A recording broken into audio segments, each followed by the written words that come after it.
مانتے ہیں, یہ پارسی بھی اللہ کو مانتے ہیں, یہ زیادہ تر تو مذہب اللہ کو مانتے ہیں نا, تو ان کے ہاں اللہ کو ماننے, اور لبرل جو مسلمانوں میں ہے وہ بھی اللہ کو بہرحال مانتے ہیں, مولویوں کو نہیں مانتے مگر اللہ کو مانتے ہیں. کہتے ہیں یہ مولوی درمیان سے نکالو, ڈائریکٹ اللہ کو مانتے ہیں, بس گاڈ ہے ٹھیک ہے.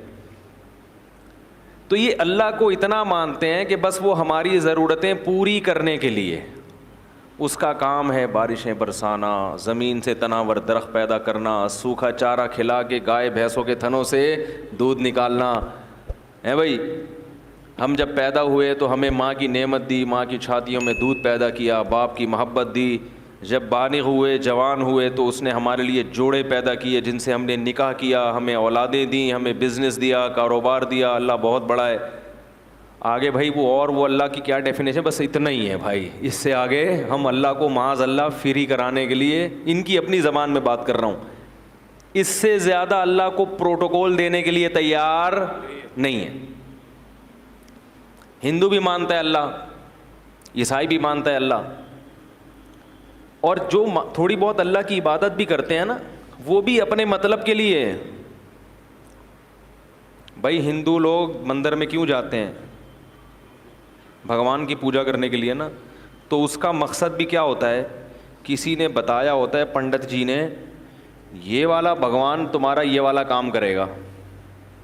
آئی بات سمجھنے وہ کیا کرے گا, یہ والا کام.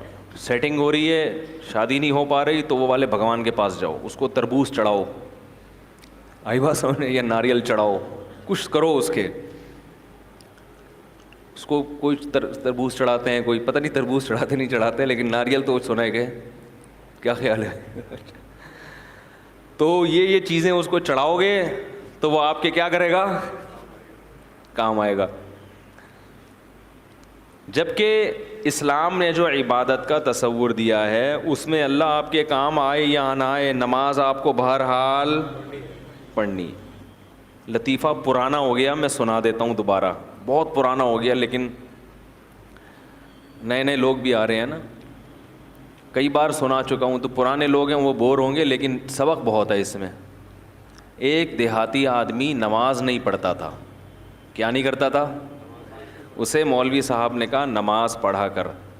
اس نے کہا کہ اگر میں نماز پڑھوں گا نا تو میری گائے بھینسوں کی رکھوالی کون کرے گا؟ مولوی صاحب نے کہا دیکھ, نماز پڑھنے سے رزق میں برکت ہوتی ہے. تو نماز جب پڑھے گا تو تیری بھینسیں اور زیادہ دودھ دیں گی, کیونکہ اللہ کی عبادت سے برکت ہوگی. تو ایک دن اس نے کہا چلو ٹرائی کرنے میں کوئی حرج نہیں ہے. فجر کی نماز پڑھی, گھر گیا تو ایک بھینس مر گئی. بھینس کیا ہو گئی؟ اس نے کہا یہ کیا ڈرامہ ہے یار. مولوی صاحب کے پاس آیا کہ آپ نے تو کہا تھا بھینسیں دودھ دیں گی, میری تو بھینس مر گئی. مولوی صاحب نے کہا اصل میں اللہ تمہارا امتحان لے رہا ہے کہ تم کتنے مضبوط ہو ایمان میں. تو ایک دو ہوگا, پھر اس کے بعد ڈبل ہو جائے گا دودھ. اس نے کہا چلو ٹھیک ہے. ظہر میں آیا, گیا, دوسری مر گئی. پھر امام صاحب کے پاس آیا, امام صاحب نے کہا ابھی امتحان کی کچھ کڑیاں کیا ہیں, سخت کڑیاں ہیں, اور یہ ابھی کچھ گھڑیاں باقی ہیں امتحان کی. پھر آ گیا, عصر پڑھنے گیا تو ایک اور بھینس مر گئی. تو ایک کٹا ہوتا ہے نا بھینس کے چھوٹے چھوٹے بچے, وہ بہت شور مچا رہا تھا. تو یہ اس کو کہتا ہے زیادہ شور نہیں مچا, تو خالی 2 نفل کی مار ہے. تو کیا ہے, یعنی تیرے پیرنٹس کو مارنے کے لیے نا 4 فرض پڑھنے پڑے ہیں. وہ بڑے بڑے بھینسے تھے, تو اتنا سا ہے 2 نفل پڑھوں گا اور مر جائے گا. تو وہ کیوں نماز پڑھ رہا تھا, دانت میں کچھ پھنسا ہوا ہے. اس کے ذہن میں یہ بات بیٹھ گئی تھی کہ بھائی عبادت کرنے سے رزق میں برکت ہوگی. حالانکہ وہ یقیناً برکت ہوتی ہے, مگر عبادت رزق میں برکت کے لیے نہیں کی جاتی. وہ تو کرنی ہے, بھینس مرے یا زندہ رہے, فجر بھی پڑھنی ہے, ظہر بھی پڑھنی ہے, عصر بھی پڑھنی ہے, مغرب بھی پڑھنی ہے, اور عشاء بھی پڑھنی ہے. کیوں؟ اس لیے نہیں کہ رزق میں برکت ہو. ہم نماز اس لیے تھوڑی پڑھتے ہیں, اس لیے کہ جو کھلا رہا ہے پالیسی بھی اسی کی چلے گی. وہ جب کھلا رہا ہے اور نعمتیں دے رہا ہے تو جب عبادت کے لیے بلائے گا ہمیں اور آپ کو جانا پڑے گا، چاہے ہمارا فائدہ ہو یا ہمارا نقصان ہو۔ میں نے جمعے کے بیان میں ایک واقعہ سنایا تھا نا کس سابق حکومت کا، کہ پنجاب میں کو ایجوکیشن سسٹم شروع کر دیا۔ جب کو ایجوکیشن سسٹم شروع کیا ہے تو علماء گئے وزیر اعلیٰ کے پاس کہ بھئی یہ کیا ڈرامہ شروع کر دیا تم نے۔ حکومت نے کہا تھا ہمارے پاس فنڈ نہیں ہے الگ الگ اسکولوں کا، تو پھر وہ حکومت نے بتایا علماء کو کہ فنڈ کا مسئلہ نہیں ہے، باہر سے مدد آتی ہے، ان کی یہ ریکوائرمنٹ ہے، ان کا یہ کہنا ہے کہ الگ الگ اسکول نہیں بناؤ، لڑکے لڑکیوں کو ساتھ بٹھاؤ۔ تو علماء بڑے حیران ہوئے، یار یہ کیا کر رہے ہو؟ تو پھر وہ حکومت نے کہا کہ جن کا کھاتے ہیں پالیسی بھی اسی کی چلے گی، بھائی پیسے وہ اسی شرط پہ دے رہے ہیں۔ تو عجیب بات ہے، یہ آئی ایم ایف سے قرضہ لیتے ہوئے یہ بات سمجھ میں آتی ہے، امریکہ برطانیہ سے پیسے لیتے ہوئے یہ بات سمجھ میں آتی ہے ہیں بھائی، لیکن اللہ سے چیزیں مانگتے ہوئے اور اللہ کی چیزیں کھاتے ہوئے یہ بات سمجھ میں نہیں آتی۔ وہاں کہتے ہیں اللہ کھلائے گا مگر پالیسی کس کی چلے گی؟ بولو بھائی، ہماری چلے گی۔ قانون کس کا چلے گا؟ ہمارا چلے گا۔ اصل بات کیا ہے؟ سب کو پتہ ہے کہ جتنا اللہ سے کھا رہے ہیں اتنا آئی ایم ایف سے نہیں کھا رہے، لیکن بات یہ ہے کہ وہ لوگ فوراً پکڑتے ہیں اور اللہ فوراً نہیں پکڑتا۔ میں ذرا یہ دانت صاف کر لوں ورنہ یہ مسلسل جب مجھے پریشان کرتا رہے گا۔ وہ کہنے لگے کہ کھلاتے وہ ہیں تو پالیسی کس کی چلے گی؟ بولو بھائی، ہماری۔ تو اللہ تعالیٰ کے کہ ہم کھاتے ہیں مگر اس کے احکام پر عمل نہیں کرتے، اس کی پالیسیوں کو فالو نہیں کرتے، اس کی وجہ یہ ہے کہ دنیا میں جب کسی سے آپ قرضہ لیتے ہیں تو وہ قرضہ روک لیتا ہے اگر اس کی پالیسیوں پہ آپ نہیں چلو گے، جبکہ اللہ کی عادت یہ ہے کہ قرآن میں اللہ نے فرمایا کُلًّا نُمِدُّ ہَٰؤُلَاءِ وَہَٰؤُلَاءِ، ہم پالیسیوں کو فالو جو کر رہا ہے اس کو بھی کھلائیں گے اور جو نہیں فالو کر رہا اس کو بھی کھلائیں گے۔ وَمَا كَانَ عَطَاءُ رَبِّكَ مَحْظُورًا، تیرے رب کی عطا سے کوئی بھی دنیا میں محروم نہیں رہے گا، کیونکہ اگر اللہ نافرمان سے رزق کو روک لیتے تو دنیا میں پھر کوئی بھی نافرمان نہ ہوتا، پھر لوگ مجبور ہو کے اللہ کی عبادت کرتے، اور اللہ کو ایسی عبادت پسند نہیں ہے۔ بات آ رہی ہے سمجھ میں؟ اللہ کو ایسی عبادت نہیں پسند ہے، ایسی قربانی، یہ قربانی نہیں ہے نا، یہ قربانی ہے ہی نہیں۔ وہ تو آپ جب دیکھ لو سب کچھ، مشرکین یہ کہا کرتے تھے کہ ہمیں اللہ کا عذاب دکھائیں جس عذاب کا وعدہ کرتے ہیں، تو اللہ نے کیا فرمایا؟ اگر عذاب دیکھ لیں گے پھر ایمان لائیں گے تو وہ ایمان مقبول، بولو بھائی، نہیں ہو۔ عذاب دیکھنے کے بعد ایمان لاؤ گے تو پھر تو وہ تو سب کو تو وہ تو کہتے ہیں نا بھائی تمہارے تو اچھے بھی مانیں گے، پھر کیا خیال ہے بھائی؟ پھر تو سب مانیں گے، پھر تو ہندو بھی ایمان لائے گا، عیسائی بھی ایمان لائے گا، کیونکہ اپنے مفاد تو سب کو محبوب ہوتے ہیں۔ یہاں آزمائش ہے کہ غیب کے پردوں میں ڈال دیا اور اپنی نعمتوں کی بارشیں برسا دیں۔ آئی ایم ایف اتنا قرضہ نہیں دیتا جتنا ہمیں اللہ کھلاتا ہے فری میں۔ یہ پانی جو ٹنوں منوں آسمانوں سے برستا ہے، اتنا پانی اگر اللہ اس کا بل مانگنا شروع کر دے تو آئی ایم ایف کے بس میں بھی نہیں ہے کہ یہ اللہ کو اس کا بل پے کرے۔ ایک بادل جو چھوٹا سا ٹکڑا ہوتا ہے نا، بادل کا ٹنوں منوں وزن ہوتا ہے اس کے اندر ہزاروں پانی کے ٹینکر ہوتے ہیں جو ایک بادل کا چھوٹا سا ٹکڑا لے کے سفر کر رہا ہوتا ہے۔ یہ جو ہمیں آسمان پہ کالے بادل نظر آتے ہیں نا، چھوٹے چھوٹے ٹکڑے، یہ ہمیں چھوٹے لگتے ہیں، حقیقت میں یہ چھوٹے نہیں ہیں۔ ماہرین کہتے ہیں کہ بادل کا ایک ٹکڑا اگر ایک جگہ کھڑے ہو کر برسنا شروع کر دے پورے شہر کو تباہ کرنے کے لیے کافی ہے۔ یہ جو چھوٹے بادل کے ٹکڑے ہوتے ہیں کراچی کے اوپر سے گزرنے بارشوں میں، تو اگر یہ کھڑے ہو کے کراچی پہ برسنا شروع کر دیں کہ بھائی چلو اب یہیں پورے خالی ہو جاؤ، پورے خالی کہاں ہو جاؤ؟ ادھر ہی. تو ہم پورے بھر جائیں گے, پھر ہم تیر رہے ہوں گے, پھر تباہ ہو جائے گا سب کچھ. چھڑکاؤ ہے ہلکا ہلکا, یہ کیا ہے؟ ہلکا ہلکا. معصرات کہا ہے اللہ نے, نچڑنے والے بادل, تھوڑا تھوڑا نچڑتے ہوئے جا رہے ہوتے ہیں, ہلکا ہلکا چھڑکاؤ کرتے ہیں, اور ہوا ان کو دھکیل دیتی ہے کہ بس بہت ہو گیا, آگے نکلو آگے, ایک ہی جگہ پہ نہیں برس جانا, کیونکہ اتنا پانی ہے کہ یہ کراچی والے افورڈ نہ میں ہی. آپ دیکھو حال کیا ہوتا, کیا خیال ہے؟ اسی میں لوگ تیرنا, کھارا در غائب ہو جاتا ہے, کھارا در اخبار میں آتا ہے پھر ہے بھائی. ایسا ہی ہوتا ہے نا کراچی میں, جب زیادہ بارشیں ہو جائیں, گلستان جوہر مارکیٹ سے شارٹ, ایسا ہی ہوتا ہے. وہ جو بھی نشیبی علاقے ہیں وہ بالکل ڈوب جاتے, اتنا پانی اتنے بڑے شہر میں برستا ہے. فَسَلَكَهُ يَنَابِيعَ فِي الْأَرْضِ, یہ رب کی سخاوت ہے جو جوش مار دیا ہے. اور پھر اللہ فرماتے ہیں اس پانی کو ہم زمین پہ برسا کے زمین کو طاقت دیتے ہیں, وہاں سے چارہ پیدا ہوتا ہے. پھر زمین کی دراڑوں میں جہاں بھی زمین کو جگہ نظر, پانی کو جگہ نظر آتی ہے نا, سوراخ کہیں بھی, پانی اس میں داخل ہوتا ہے. پھر مٹی میں اللہ نے فلٹر لگائے ہوئے ہیں, وہ فلٹر پانی کو ایسا صاف کرتے ہیں جراثیم سے کہ ہزاروں سال بعد بھی مٹی سے پانی نکالو تو وہ آپ کو بالکل تازہ ملے گا پانی, اس میں ذرہ برابر بھی خرابی پیدا نہیں ہوگی. اور پھر اس پانی کو جب زمین میں داخل کرتے ہیں تو کرتے کرتے ایک جگہ جا کے اس کو بریک لگا دیتے ہیں کہ بھائی اس سے زیادہ نیچے مت جانا, کیونکہ انسان کے لیے اس کو زمین میں اسٹور کیا ہے, لہذا اتنا نیچے مت جانا کہ انسان کی دسترس سے باہر ہو جائے. تبھی ہم کنویں کھود کھود کے پانی, بولو بھائی, نکال رہے, جتنا نکالو اتنا اور آ جاتا ہے, اور آ جاتا ہے, اور آ جاتا ہے.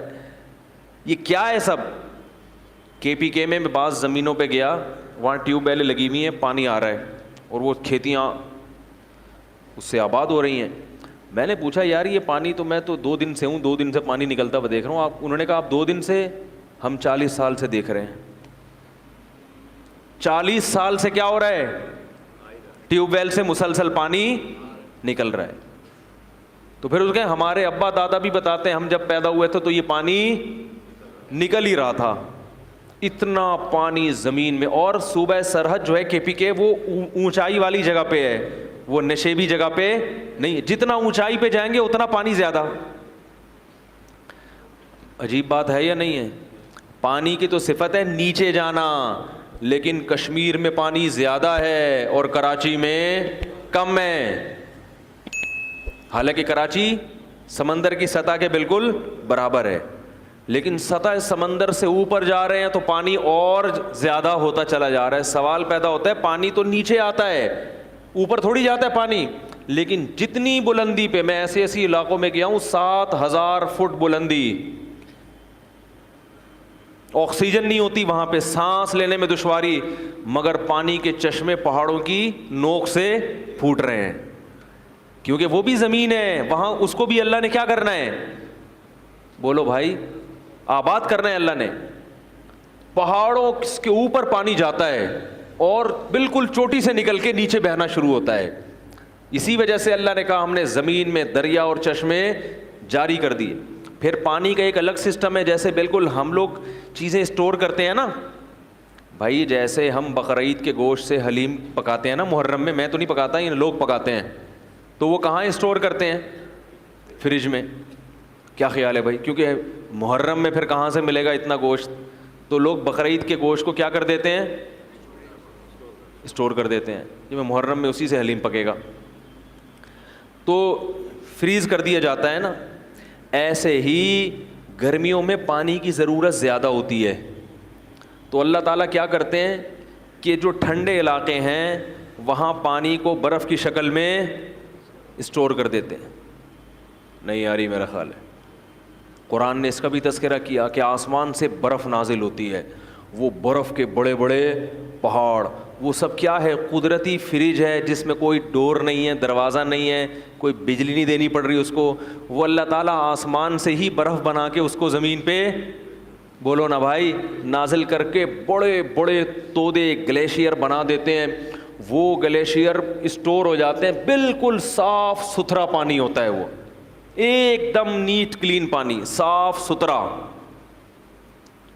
وہ پانی بڑے بڑے گلیشیئر کشمیر میں اور K2 کی پہاڑیوں پہ ادھر کیا ہو جاتے ہیں, پورے پورے برف کے پہاڑ بن جاتے ہیں.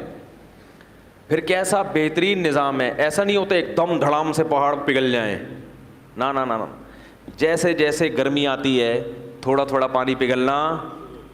وہ پانی پگھل کے پہلے چھوٹی چھوٹے چشموں میں, پھر نہروں میں, پھر بڑے بڑے دریاؤں میں, پوری دنیا کو سیراب کرتا ہوا کہاں سے چلتا ہے اور کدھر سمندر میں آ کے بولو بھائی گرتا ہے. پھر وہ یہ سب کو سیراب کرتا ہوا ہے, کیونکہ اللہ کو پتا ہے پوری دنیا کو آباد کرنا ہے میں نے, سب کو سیراب کرتا ہوا. وہ سر جانور بھی پی رہے ہیں, انسان بھی پی رہے ہیں, کپڑے بھی دھل رہے ہیں, ڈبکیاں بھی لگ رہی ہیں, اس میں مچھلیاں بھی پیدا ہو رہی ہیں, ان مچھلیوں کو خوراک بھی مل رہی ہے, شکار بھی ہو رہا ہے, اور اس سے جو جنگلات ہیں ان کو بھی پانی مل رہا ہے. پھر اس سے جناب گندم کی کھیتیاں بھی سیراب ہو رہی ہے, سندھ کے پورے باغات انہی نہروں سے, تو وہ جو آ رہی ہیں وہاں سے انہی نہروں کو کاٹ کاٹ کے پورے پورے باغات کو سیراب کیا جاتا ہے.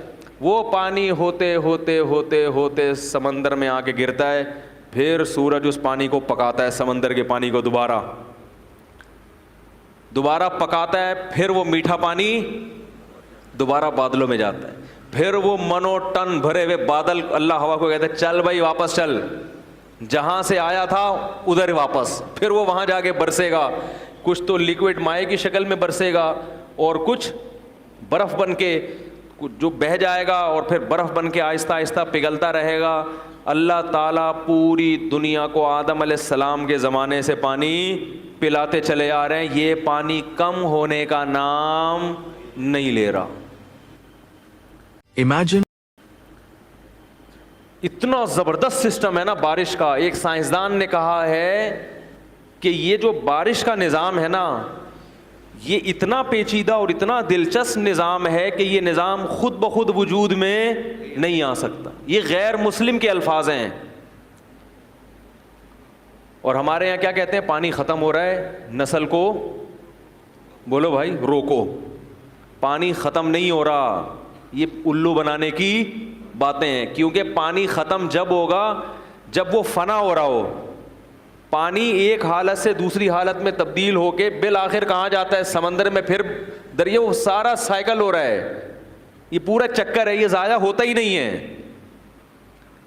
اور کتنے لاکھوں گیلن کروڑوں گیلن پانی سمندروں میں ضائع ہو رہا ہے. تو ہماری حکومتیں اپنی سستی کہ بھئی پانی کو اسٹور کرنے کا کوئی انتظام نہیں ہے, ڈیم بنانے کی بات کرو تو سیاسی جھگڑے, کیا خیال ہے؟ تو پانی کو اسٹور کرنے کا خود کا کوئی انتظام ہے نہیں, اور ڈال دیتے ہیں کس پہ کہ نسل روکو. آئی بات سمجھ؟ یہ ایسے ہی جیسے گھر میں کوئی سست باپ ہو نا, سست باپ ٹھیک ہے نا, بیگم نے اپنے سسرالیوں کو بلا لیا, اپنے میکے والوں کو دعوت کے لیے. اب اتنا بڑا کولر رکھا ہوا ہے لا کے, کہا جا رہا ہے بھائی گھر میں 20 افراد آ رہے ہیں تو آپ ایسا کریں اس کو بھرنے کا انتظام کر لیں. تو آپ سستی میں وہ تو کولر بھرنے کے لیے تیار نہیں ہے, آپ کہہ رہے ہیں 20 افراد کے بجائے 5 کو بلاؤ. کس کو بلاؤ؟ 5 کو. تو یہ اس لیے نہیں کہ پانی کی کمی ہے, یہ اس لیے کہ آپ کیا ہیں, سست. تو حکومت جب کہتی ہے نا کہ نسل روکو, پانی کے ذخائر کم ہو رہے ہیں, تو یہ حکومت اپنی سستی کس پہ نکال رہی ہے, ہم اور آپ پہ نکال رہی ہے. نہیں یاری میرا غلط بات سمجھ. تو اللہ کی طرف سے رزق برس رہا ہے, ہم پانی بھی پی رہے ہیں. اگر ایک پانی اللہ روک لینا, خدا کی قسم IMF قرضے دینا چھوڑ دے, اتنا نقصان نہیں ہے, کھاتے پیتے پھر بھی رہو گے. لیکن ایک پانی آسمان سے برسنا ختم ہو جائے تو دیوالیہ نکل جائے انسانوں کا. لوگ ان ڈالر اور سونے اور چاندی کے سکوں کو بھول جائیں گے. اکثر میں ایک واقعہ بیان میں سناتا ہوں. ایک بادشاہ نے ایک بزرگ سے کہا کہ میں آپ کو اپنی آدھی سلطنت گفٹ میں دینا چاہتا ہوں. کس میں دینا چاہتا ہوں؟ آپ کو آدھی سلطنت مل جائے تو آدمی تو خوشی سے بے ہوش ہو جائے نا. ان بزرگ نے کہا کہ میری نظر میں تیری اس سلطنت کی قیمت مچھر کے پر کے برابر بھی نہیں ہے. بھائی کیوں بھائی؟ انہوں نے کہا میرے پاس جو نعمتیں ہیں نا جو گاڈ گفٹڈ نعمتیں جو اللہ نے مجھے بغیر کسی محنت کے دی ہیں, ان نعمتوں کی قیمت تیری اس سلطنت سے زیادہ ہے. بادشاہ بڑا حیران ہوا, یار یہ دیکھنے میں تو فقیر سا لگتا ہے, کپڑے بھی دیکھو پھٹے پرانے, اور اس کے پاس اتنی دولت اور اتنا کچھ, اس کے پاس سرمایہ پتہ نہیں کہاں چھپا کے رکھا ہوا ہے اس نے, جو میری پراپرٹی سے بھی زیادہ ہے. تو بادشاہ نے بلا لیا. بادشاہ لوگ تو بڑے لالچی ہوتے ہیں نا, بھائی کہاں رکھا ہوا ہے بھائی. تو بادشاہ نے بلا لیا. تو بادشاہ نے کہا کہ آپ شکل سے تو اتنے مالدار نہیں لگتے, لیکن آپ نے جو یہ کہا کہ آپ کے پاس اتنی قیمت کی چیزیں ہیں, تو یہ کہاں ہیں؟ بزرگ کو پتا تھا ایسے سمجھاؤں گا اس کی سمجھ میں نہیں آئے گا, مثال سے بات سمجھ میں آتی ہے نا. کیا خیال ہے بھائی؟ لوگ مجھے کہتے ہیں بیان میں قرآن حدیث کم ہوتا ہے, مثالیں ادھر ادھر کی زیادہ ہوتی ہیں. قرآن حدیث ہوتا ہے, اسی کو سمجھانے کے لیے مثالیں دی جاتی ہیں. خود قرآن اور حدیث میں اللہ کے نبی نے بہت سی مثالیں دی ہیں, عام انسانوں کی مثالیں دی ہیں, مچھر کی مثالیں دی ہیں. تو مثال جس کو ایگزامپل کہتے ہیں, وہ بات کو سمجھانے کے لیے, تو اپنی بات سمجھانے کے لیے نہیں, قرآن اور سنت ہی سمجھانے کے لیے. ورنہ قرآن تو پڑھ لیں آپ, سبھی پڑھتے ہیں, اس کو ڈیفائن کرنا یہ مشکل کام ہوتا ہے کہ یہ کس طرح سے لوگوں کے دماغ میں یہ بات اتر جائے. خود نبی نے بھی بہت سی مثالیں دی ہیں, اپنی بات کو سمجھانے کے لیے نبی کیا دے رہے ہیں؟ مثالیں. حالانکہ آپ بات کہہ کے خاموشی اختیار کر لیتے, لیکن آپ کو معلوم تھا کہ میں اپنی بات سمجھانے کے لیے بھی کیا دوں گا؟ مثال دوں گا, تو بات سمجھ میں آئے گی. تو اسی وجہ سے شاعر لوگ کہتے ہیں نا, مثال جو سلجھی ہوئی چیز ہے اس کو کیا کہتے ہیں؟ شاعر نے کہا نا, خوابوں کی طرح تھا نہ خیالوں کی طرح تھا, وہ شخص ریاضی کے سوالوں کی طرح تھا, الجھا ہوا ایسا کہ کبھی کھل نہیں پایا, سلجھا ہوا ایسا کہ مثالوں کی طرح تھا. یہ شاعروں کے باولے ہونے کی ایک مثال ہے. یہ جو میں نے شعر پڑھا ہے نا, یہ بیٹھ کے قلابیں ملاتے رہتے ہیں. شاعر, سارے شاعر باولے نہیں ہوتے, ذہن میں رکھیں. ایک شاعر اپنی محبوبہ کے بارے میں کہہ رہے کہ پتہ نہیں کیا ڈرامہ ہے, سمجھ میں نہیں آ رہا, سمجھ میں آ ہی نہیں رہی ہے. تو کہہ رہے خوابوں کی طرح تھا نہ خیالوں کی طرح تھا, وہ شخص ریاضی کے, جیسے ریاضی کے پیچیدہ سوال ہوتے ہیں نا, اس قسم کی چیز ہے بھائی. وہ بیلنس بھی ڈال دیا ہے بھائی, ٹھیک ہے, سارے خرچے بھی پورے کر دیے. تو الجھا ہوا ایسا کہ کبھی کھل نہیں پایا, ایسا الجھا ہوا کہ آپ کھول ہی نہیں سکتے اس کو. سلجھا ہوا ایسا کہ مثالوں کی طرح تھا, لیکن سمجھ میں آ رہا ہے کہ بھائی یہی ہے میرے لیے, صحیح ہے. جب جان چھڑانے کی بات کرو تو ایسا سلجھا ہوا کہ بھائی اس میں کیا خرابی ہے. پھر آخر میں کہتا ہے شطرنج کی الجھی ہوئی چالوں کی طرح تھا. سمجھ میں آ رہی ہے بات؟ نہیں آ رہی تو یہ زیادہ اچھا ہے. اس قسم کی باتیں سمجھ میں آئیں تو خطرناک ہے, نہ سمجھ میں آئیں تو زیادہ اچھا ہے. خیر, تو مثال سے بات سمجھ میں آتی ہے. کیا کہہ رہا تھا میں؟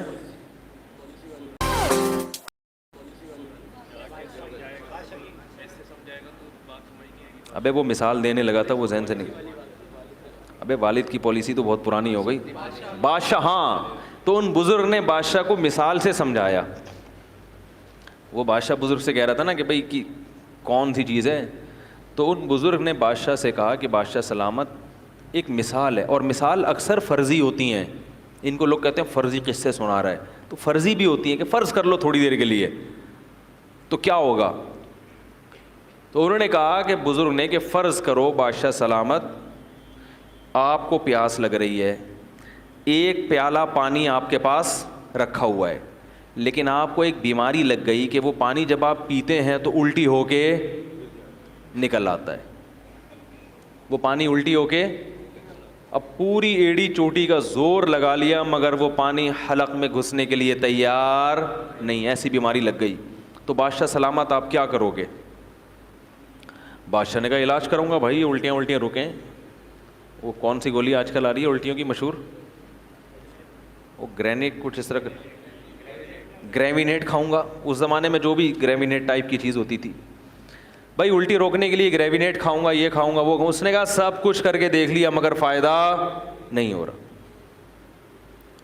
بزرگ نے کہا پھر ایک حکیم آتا ہے آپ کے پاس, تو وہ حکیم کہتا ہے کہ میں آپ کا علاج گارنٹی کے ساتھ کروں گا, لیکن شرط یہ کہ مجھے اپنی آدھی سلطنت دے دو, اس کے بغیر میں آپ کا علاج نہیں کروں گا, چاہے میری گردن اڑا دو. اور علاج شرطی ہے, اگر علاج نہیں ہوا تو میری گردن اڑا دینا. بادشاہوں کا کام تو پہلے یہی ہوتا تھا, یہ ہو گیا تو گردن اڑا دو, نہیں تو سمجھ رہے ہیں. تو بادشاہ نے کہا بھائی اگر اس قسم کا حکیم آئے گا اور مجھ سے آدھی سلطنت مانگے گا تو بزرگ نے کہا اپنی آدھی سلطنت دے دو گے؟ بادشاہ نے کہا دینی پڑے گی بھائی, کیونکہ اس سلطنت کا میں کیا کروں گا کہ پانی حلق میں, بولو نا یار, اتر ہی نہیں رہا, کیا کرنا ہے اسی سلطنت, مر جائیں گے ویسی پیاس سے, اور تڑپ تڑپ کے مریں گے. اس نے کہا چلو جی, آپ نے آدھی سلطنت اس کو دی اور اس نے کوئی ایسی دوا کھلائی, اب وہ پیالہ آپ کے حلق میں اتر گیا. اب اگلا پروسیس کیا ہے؟ پیشاب بن کے نکل جائے. اب وہ وہاں رک گیا, پیشاب بند ہو گیا, اب وہ پانی پیشاب بن کے نکلتا نہیں. اب کیا کرو گے؟ بادشاہ نے کہا بھائی علاج کریں گے. کیا خیال ہے؟ پتھری وتھری ہے کیا چکر ہے بھائی؟ تو کہا علاج کر کر کے تھک گئے مگر وہ پیشاب نہیں نکل رہا, تو کیا کرو گے؟ وہی حکیم آیا اور کہنے لگا کہ آدھی بقیہ بھی دو گے تو کیا کروں گا؟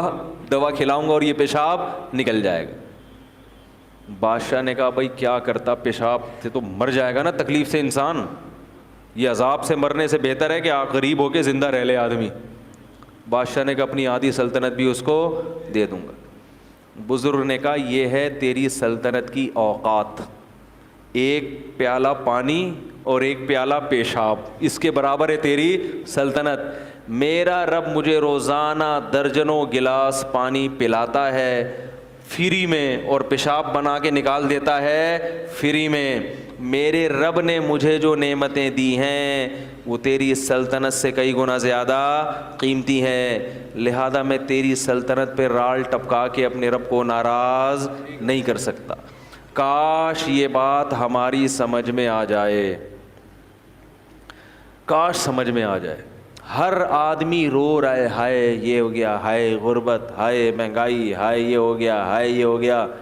ہم نے پریشانیاں دیکھی نہیں ہیں, سمجھ میں آ رہی ہے بات؟ اس لیے ہمیں ہری ہری جب پیٹ بھرا ہوا ہوتا ہے نا تو پھر بہت زیادہ مزے کی سوچتی ہے انسان کو.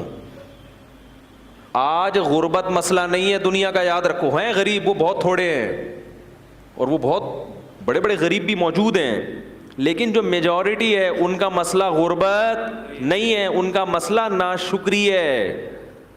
اور اس ناشکری کا کوئی علاج نہیں ہے, جتنا بھی کھا لو گے, جتنا اچھا پہن لو گے, مگر پھر بھی منہ کیا رہے گا؟ قرآن نے مثال دی ہے نا, ان تحملہ یلہث او تترکہ یلہث. اللہ نے کتے کی مثال دی ہے کہ اس کے سامنے بوٹی ڈالو تو بھی زبان اس کی لٹکی ہوئی ہے, پیٹ بھرا ہوا ہو تو بھی زبان لٹکی رہے گی, اور پیٹ خالی ہو تو بھی زبان لٹکی رہے گی اس کی. یہ حال ہو گیا ہے. دیکھتے نہیں اپنے حکمرانوں سے سبق نہیں لیتے؟ 5 ارب ڈالر قرضہ واپس کروایا جا رہا ہے. باتیں ہو رہی ہیں واللہ عالم ہے یا نہیں, لیکن اگر یہ سچ ہے تو یہ کم ہے. 5 ارب ڈالر یعنی سوچنے میں آتا ہی نہیں ہے کہ کتنا ہوگا.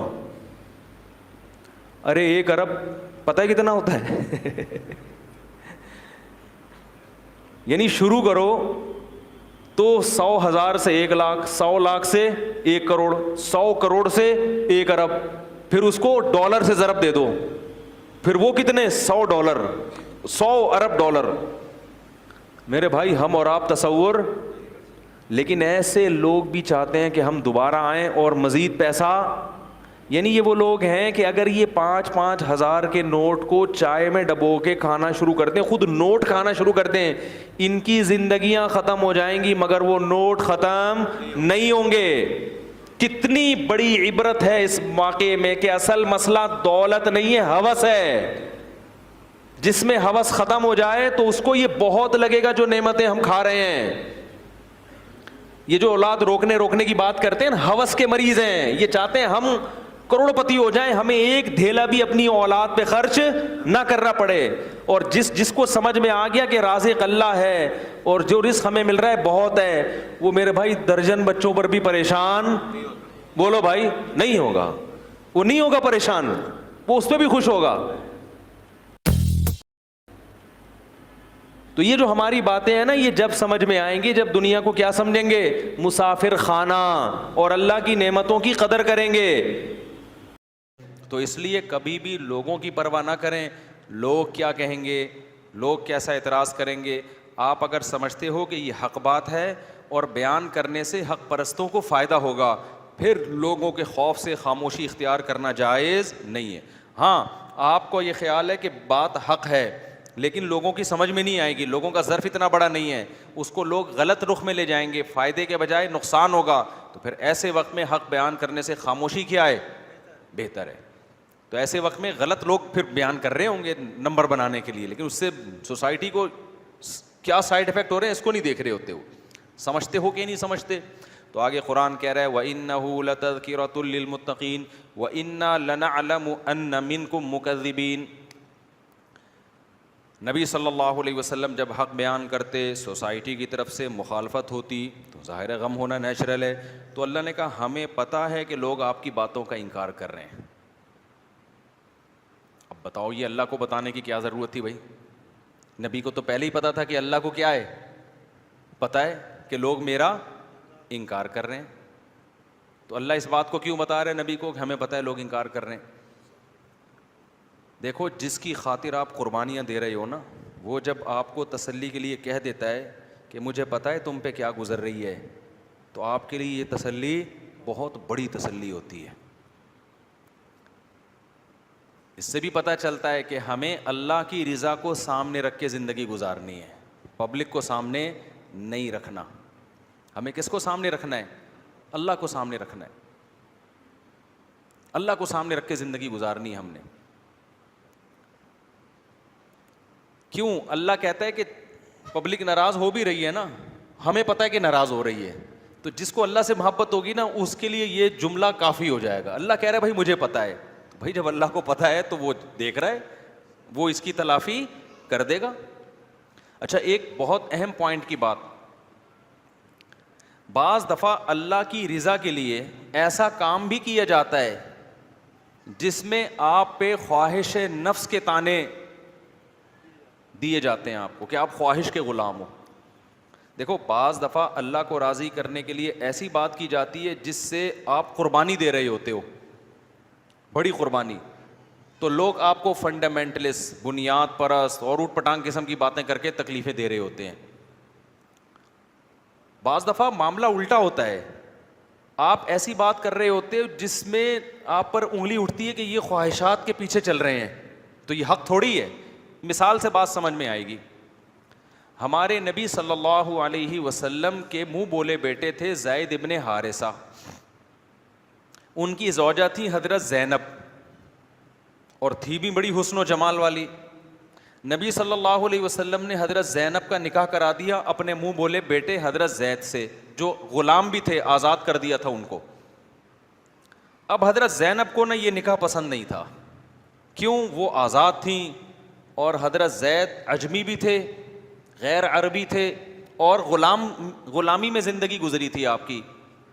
تو عرب لوگوں کا تو ایک ذہن تھا نا, ایک عورت کا ایک خاص طور پہ ذہن ہوتا ہے, بھائی میں ایک تو عرب بھی نہیں ہے, قوم بھی غیر ہے, عرب کا ایک تھا, اپنے آپ کو بڑا سمجھتے تھے, دوسرا پہلے غلام بھی رہے ہیں, تو یہ بے جوڑ کا نکاح سمجھا گیا.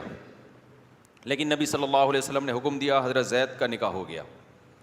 بعد میں بن نہیں رہی, جھگڑے ہو رہے ہیں, لڑائیاں ہو رہی ہیں.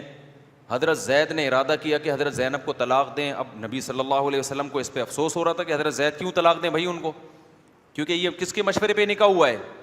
بھائی آپ کے مشورے پہ کوئی نکاح ہوتا ہے, پھر جب طلاق ہوتی ہے تو آپ پہ بھی الزام آتا ہے نا کہ تم نے کرائی تھی, کہتے ہیں نا لوگ. تو ہمارے نبی یہ چاہتے تھے کہ حضرت زید حضرت زینب کو طلاق بول لو نہ دیں. لہذا آپ نے حضرت زید کو حکم دیا کہ امسک علیک زوجک واتق اللہ, اللہ سے ڈرو اور بیوی کو طلاق مت دو. اور اس آرڈر کا قرآن میں بھی تذکرہ ہے, وَإِذْ تَقُولُ لِلَّذِي أَنْعَمَ اللَّهُ عَلَيْهِ وَأَنْعَمْتَ عَلَيْهِ أَمْسِكْ عَلَيْكَ زَوْجَكَ وَاتَّقِ اللَّهِ. لیکن حضرت زید کی نہیں بنی, انہوں نے پھر بھی دے دی طلاق. اللہ نے قرآن میں تنبیہ نازل کی, ما کانا لمؤمن ولا مؤمنۃ، کسی مسلمان مرد یا عورت کے لیے یہ لائق نہیں ہے کہ اذا قضى اللہ ورسولہ امرا، کہ جب اللہ اس کے رسول فیصلہ کر دیں، ان یکون لہم الخیرۃ من امرہم، تو ان کے پاس اب آپشن نہیں رہتا. تو اللہ نے کہا کہ حضرت زید کو بھی اللہ نے تنبیہ کی کہ جب آپ اس شخص کو کہہ رہے تھے جس پر اللہ نے بھی انعام کیا اور آپ نے بھی انعام کیا. حضرت زید پر نبی کے بہت انعامات تھے، کیونکہ اجمی بھی تھے، غلام تھے، نبی نے آزاد کر کے بیٹا بنایا اور بہت زیادہ محبت کی. تو اس محبت کا بھی تقاضا تھا نا کہ نبی کی بات مانتے، لیکن حضرت زید کی نہیں بن رہی تھی تو انہوں نے کیا کیا؟ چھوڑ دیا. تو اللہ نے حضرت زید کو بھی تنبیہ کی کہ وَإِذْ تَقُولُ لِلَّذِي أَنْعَمَ اللَّهُ عَلَيْهِ وَأَنْعَمْتَ عَلَيْهِ، جب آپ اس سے کہہ رہے تھے جس پر اللہ کا بھی انعامات اور آپ کے بھی انعامات، آپ ان کو کہہ رہے ہیں امسک علیک زوجک، کہ بیوی کو طلاق مت دو، واتق اللہ، اللہ سے ڈرو، لیکن پھر بھی انہوں نے بات نہ مانی. اچھا، اب یہ حضرت زید کی ایک طرح سے مذمت ہو گئی نا، لیکن قرآن نے اب وہ حضرت زید کے پر تو قیامت گزر گئی ہوگی، کیا خیال ہے؟ قیامت گزر گئی، میرے کو قرآن میں اللہ نے کہہ دیا کہ بھئی آپ نے نبی کی نافرمانی کی ہے. تو اللہ نے اس کی تلافی اس طرح کی کہ واحد صحابی ہیں حضرت زید جن کا نام قرآن میں ہے. فلما قضا زید منہا وطرن، اے نبی جب زید نے نہیں مانی آپ کی بات اور بیوی کو طلاق دے ہی دی، تو اللہ نے اس واقعے میں حضرت زید کا کیا کیا ہے؟ نام لیا ہے. اس سے ان کی کیا ہو گئی؟ کیونکہ تھے تو ایک فضیلت والے صحابی نا، بیوی سے نہیں بن رہی، نبی سمجھا رہے ہیں مت طلاق، تو پھر بھی دے دی انہوں نے. تو اب قرآن نے تنبیہ بھی کی کہ آپ کو نہیں دینی چاہیے تھی. جب نبی کے اتنے احسانات ہیں تو احسانات کا بھی کچھ تقاضا ہوتا ہے. ٹھیک ہے نہیں بن رہی لیکن نبی کی خاطر رکھ لو، لیکن پھر بھی دے دی انہوں نے، نہیں بن رہی ہوگی. تو قرآن کے الفاظ اب دیکھو تو قرآن کہتا ہے کہ پھر اللہ نے نا حضرت زید کا نام بھی ذکر کیا. اس سے ان کی کیا ہو گئی کہ واحد صحابی ہے حضرت زید جن کا صراحتاً قرآن میں نام ہے. یہاں اب علمی نکتے میرے دماغ میں آتے رہتے ہیں نا، اس سے یہ بھی پتہ چلتا ہے میرے بھائی کہ بے جوڑ کا نکاح فقہاء نے یہیں سے استدلال کیا ہے کہ بعض دفعہ یہ ہوتا ہے کہ بے جوڑ نکاح میں پھر کیا ہو جاتی ہے؟ نہیں بن پاتی. بعض دفعہ یہ بھی ہوتا ہے کہ دیکھو نبی ان کو کہہ رہے ہیں کہ طلاق مت دو، پھر بھی دے دی، لیکن نبی نے پھر اس کو ایسے مسئلہ نہیں بنا لیا کہ حضرت زید سے لا تعلق ہو گئے ہوں کہ میں نے منع بھی کیا تھا پھر بھی دے دی. وجہ یہ تھی کہ بھائی اب یہ طلاق کوئی اتنی بڑی چیز نہیں ہے جس کی وجہ سے ایک دوسرے کے جانی دشمن بن جائیں ہم. نہیں بن رہی ان کی زوجہ کے ساتھ، نہیں رکھا انہوں نے، تو تنبیہ تو کی ہے، لیکن پھر اللہ نے بھی ان کا نام قرآن میں ذکر کر دیا اور نبی نے بھی بعد میں اپنے اور ان کے تعلقات کے درمیان آنچ نہیں آنے دی. تو اس سے ہمیں یہ بھی پتہ چلتا ہے کہ ان مسائل کو بہت زیادہ بڑھانا نہیں چاہیے. سمجھتے ہو کہ نہیں سمجھتے ہو؟ طلاق اچھی چیز نہیں ہے، لیکن ہو جائے تو اب یہ نہیں کہ اس کو انا کا مسئلہ بنا کر ایک دوسرے کو ذلیل کرنا شروع کر دو. اور جو عدالتوں میں جو ہو رہا ہے، بچوں پہ آدھا ٹانگ اس کے پاس اور گردن اس کے پاس، اور بچوں کے ساتھ جو زیادتی ہو رہی ہے اور پھر الزامات، یہ جنگلی اور جاہلوں والے معاشرے پر یہ چیزیں سوٹ کرتی ہیں. پڑھے لکھے معاشرے کے یہ مسائل نہیں ہوتے. تو ہمارے نبی نے ایسا ہی کیا بھائی، منع بھی کیا پھر بھی دے دی، تو چلو پھر بھی تعلق ان کے سوال کر لیا، اب کیا کرے بھائی. لیکن اب مسئلہ حضرت زینب کا یہ ہو گیا کہ حضرت زینب کا تو دل، نبی کی پھوپھی ذات بہن بھی تھیں وہ، انہوں نے نبی کے مشورے پہ شادی کی تھی. اب جب طلاق ہو گئی ہے تو ان کی تلافی کیسے ہو؟ سمجھ میں آ رہی ہے بات کہ نہیں آ رہی؟ بھائی میں اپنی مثال نہیں دوں گا، پھر لوگ کچھ اور سمجھنا شروع کر دیں گے. میری تو ویسے بھی آپ کی مثال نہیں، یہ بہت چھوٹا بچہ ہے، آپ کی مثال، وہ اس کو بہت مزہ آ رہا ہے شادی کی بات میں، قطر سے آئے. انہوں نے کسی خاتون کو مشورہ دیا کہ ان کے دوست سے شادی کر لیں. وہ خاتون کہہ رہی ہے ایکچولی میں نہیں کرنا چاہتی. انہوں نے کہا بہت اچھا دوست ہے، بہت اچھا دوست ہے. انہوں نے کرا دی اس کی شادی. بعد میں طلاق ہو گئی. وہ خاتون آئی ان کے پاس، تمہارے مشورے پہ شادی کی تھی، ہو گئی طلاق. ان کے پاس آپشن یہ ہے کہ اب تم طلاق یافتہ ہو، اب میں ہی کر لیتا ہوں آپ کے ساتھ. یہ کہو گے نا آپ. تو اگر آپ میں کوئی قابلیت ہوگی، اچھی سیلری ہوگی، اچھا مقام ہوگا، عورت اس پیشکش سے کیا ہو جائے گی؟ خوش، کہ چلو جی ایک جگہ طلاق ہوئی لیکن مجھے اس سے اچھا رشتہ مل گیا. ہاں اگر آپ کمتر ہوگے پھر وہ کہے گی نہیں جی کائنڈلی آپ فری ہونے کی کوشش نہ کریں. لیکن اگر آپ اس کے لیول سے بہت اونچے ہوگے تو آپ کے پاس اس کے درد کی تلافی کا اس کے علاوہ کوئی آپشن نہیں ہوگا. بھائی اب تم بے گھر ہو گئی ہو تو چلو میں پیشکش کرتا ہوں, میں نہیں کر رہا, یہ ان کی بات کر رہا ہوں, میں فرض کر کے یوں کر رہا ہوں, میں کسی کو پیشکش نہیں کر رہا. تو اب کیا ہے, یہی ہوا جب رسول اللہ صلی اللہ علیہ وسلم, حضرت زید نے ڈیورس دے دی حضرت زینب کو. طلاق دینے کے بعد نبی کے دل میں ارادہ ہوا کہ اب میں ان سے نکاح کر لیتا ہوں تاکہ ان کی تلافی ہو جائے. اب مسئلہ یہ تھا کہ عرب لوگ منہ بولے بیٹے کو حقیقی بیٹے کی طرح سمجھتے اور اس کی بیوی کو کیا سمجھتے, بہو. آئی بات سمجھ میں؟ حالانکہ اسلام بنے ہوئے رشتوں کا قائل نہیں ہے, ایسے تو سارا نظام برباد ہو جائے گا. اپنی اماں کو چھوڑ کے پڑوسیوں کی اماں کو اپنی اماں بنا لیا, وراثت اس کو مل رہی ہے کہ جی کاغذات میں اس کو میں نے اماں کر دیا. میں نہیں بھائی, جو سچی مچی کی اماں ہے ہمیشہ وہی اماں رہے گی. سچی مچی کے ابا, کل کی کوئی میرے پاس آیا مسئلہ پوچھ رہا ہے کہ میں بیرون ملک جانا چاہتا ہوں, تو دوسرے ملک میں جو صاحب ہیں وہ مجھے اپنا بیٹا بنا کے ویزا دلوا رہے ہیں, تو ولدیت میں ان کا نام ڈالنا چاہتا ہوں. میں نے کہا میرے بھائی 100 دفعہ نا غیرت سے ڈوب کے مر جاؤ, کچھ بھی ہو اپنا باپ کبھی کسی کو گروی نہیں دیا جاتا, نہ اس سے نسبت ختم کی جاتی ہے. ہماری سوسائٹی میں ابا ہی بچا ہے یہ غیرت کی چیز. انگریزوں میں تو ابے کیا ہو گئے, شارٹ ہو گئے. کسی کے یہاں ابا ہو, بار بار بتاتا ہوں نا ایک بات, مقصد کسی سوسائٹی کی توہین کرنا نہیں ہے, مقصد یہ کہ تم بھی یہ چاہتے ہو. انگریزوں میں آپ ملیں, یہ فلاں صاحب ہیں, یہ ان کی والدہ ہیں, ابا کبھی ہوتے ہیں, کبھی ہوتے بھی ہیں, نہیں بھی ہوتے. تو تم یہ چاہتے ہو تم لوگ بھی ابا لیس ہو جاؤ یار. بھائی غیرت کے خلاف ہے یار. جو تمہارا باپ ٹی بی کا مریض ہو, کینسر ہو, جو مرضی ہو, بھائی میرا باپ کیا ہے, یہی ہے, ایسی کی تیسی. بھائی پیسوں کے لیے یار باہر جاب کے لیے ابا تبدیل کر رہا ہوں, کہہ رہے میں سچی مچی میں کاغذات میں کر رہا ہوں. میں نے کہا یار 100 دفعہ بھی اگر کوئی مرے نا انسان اس بات پہ, مذاق میں بھی اپنا باپ تبدیل نہیں کرتا. وہ غیرت اگر ذرا سی ہوگی, اور ابا میں بھی غیرت ہونی چاہیے. وہ بھی کہتے ہیں ٹھیک ہے بیٹا ڈاکومنٹس کی خاطر, اصل میں ایکچولی باہر جانا ہے تو وہ والا ابا ڈال دے تو. اس کا مطلب ابا بھی غیرت, بولو غیرت ایسی چیز نہیں ہے جس کو کوئی لیبارٹری میں ٹیسٹ ہو اس کا. یہ محسوس کرنے والی چیز ہے. سمجھ میں آ رہی ہے بات؟ یہ محسوس کرنے والی, جب ہوتی ہے تو پتہ چلتا ہے, نہیں ہوتی. غیرت, حیا, یہ سب چیزیں محسوس, یہ سائنسدانوں کے ٹاپک نہیں ہے یہ. تو یہ جائز نہیں ہے, حرام ہے. قرآن نے صاف طور پہ منع کیا کہ ابا چینج نہیں ہو سکتے. سمجھتے ہو کہ نہیں سمجھتے ہو؟ تو خیر, جو بچے اڈاپٹ کر لیتے ہیں نا, آپ اس میں ولدیت میں اپنا نام نہیں ڈال سکتے. سرپرست میں ڈالو اپنا نام, ولدیت میں نہیں ڈال سکتے, نہ ان کا وراثت میں حصہ ہے. ویسے زندگی میں کچھ ان کو دے دو, اچھی بات ہے, یا وصیت کر لو ان کے لیے کچھ 1/3 کی. تو اب کیا ہے, نبی صلی اللہ علیہ وسلم نے ارادہ کیا بھائی حضرت زینب سے میں نکاح کروں گا, کیونکہ اب ان کے جو غم کی تلافی اس کے بغیر ممکن نہیں ہے. ان کا دل ورنہ ہوگا کہ بھائی ہم نے تو نبی کے مشورے پہ یہ کیا تھا.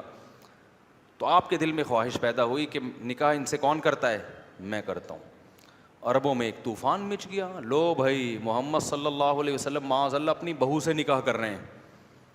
ہمارے نبی کے دل میں خیال آیا کہ بھائی میں نے اگر یہ کام کیا نا تو اس میں ہوگی بدنامی, اس میں کیا ہوگی. حالانکہ آپ کا دل بھی چاہ رہا ہے, دل بھی چاہ رہا ہے, لیکن آپ کو خیال آیا کہ کیا ہوگی اس میں, بدنامی. قرآن نے وعید نازل کیا, تخشى الناس, آپ لوگوں سے ڈر رہے ہیں. حالانکہ دیکھو یہاں لوگوں سے ڈر کے, یعنی لوگوں کے ڈر سے اپنی خواہش کو کچلا جا رہا ہے, تو قرآن کہہ رہے اپنی جائز خواہشات کو پورا کرنے میں پبلک سے ڈرنے کی ضرورت نہیں ہے. یہ جو لوگ علماء کو تانے دیتے ہیں نا, بڑی بڑی گاڑیوں میں گھومتے ہیں اور بڑے بڑے لگژری لائف میں اور بزنس کلاس میں سفر کر رہے ہیں, میرے بھائی اگر حلال پیسوں سے کر رہے ہیں نا, تو پھر جو مولوی لوگوں کے تانوں کی وجہ سے پھٹپٹی پہ آ گیا وہ 2 نمبر مولوی ہے. صحیح ہے نا, وہ ڈرتا ہے لوگوں سے. بھائی جب حلال ہے تو تمہارے ایسی کی تیسی, بھائی ہم بزنس کلاس کے, ہم اپنا جہاز خرید کے اڑائیں گے اس کو. تو صرف برائی میں لوگوں سے ڈر کے نہیں ہے کہ اپنی خواہشات کے خلاف آپ لوگوں سے ڈریں, اپنی خواہش پوری کرنے میں بھی لوگوں سے ڈرنے کی ضرورت. آپ کا دل 4 شادیوں کا کر رہا ہے, آپ حقوق ادا کر سکتے ہو, دل چاہ رہا ہے آپ کا, لوگ ملامت کر رہے ہیں ایسی کی تیسی, بھاڑ میں جاؤ تمہاری, میں مزے کے لیے کر رہا ہوں, جاؤ.